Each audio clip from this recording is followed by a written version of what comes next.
Goeiemôre, het jy al diep nagedink oor hoekom ons bid en hoe ons moet bid? Ons belydenisskrifte sê dat gebed is die diepste vorm van ons dankbaarheid. Ons bid omdat ons dankbaar is vir God se genade en sy versoening en sy liefde en sy barmhartigheid. Ons bid omdat ons hom wil loof en prys en van hom afhanklik is. In Matteus 6 en Lukas 18 kry ons twee voorbeelde van onderrig oor gebed.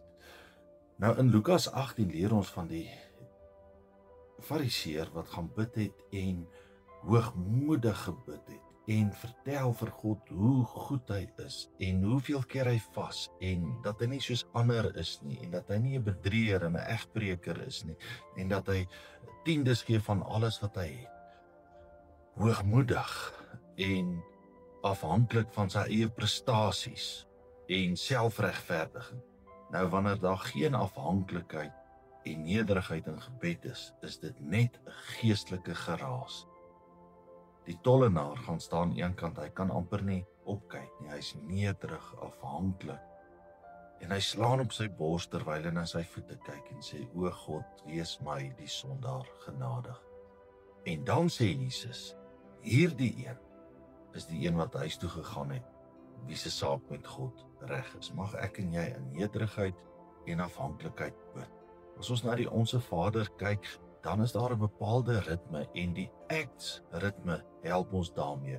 Act staan vir adoration, dat ons in ons gebed God sal bewonder en loof en eer. Die C staan vir confession, bely jou skuld. Here, wees my sondaar genadig, ek het verkeerd gedoen, vergewe my asseblief.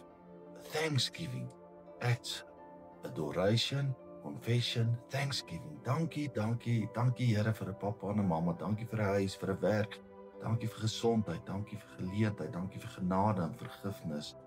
En dan die laaste een, supplication, is hierdie nederige smeek, voorbidding, pleit by die Here, vir ons daaglikse brood, vir voorsiening, vir uitkoms, in wat se geval dit ook al mag wees. Mag jy uit dankbaarheid met 'n nederige afhanklike hart gedurig tot die Here, ons Vader, in Jesus se naam bid. Amen.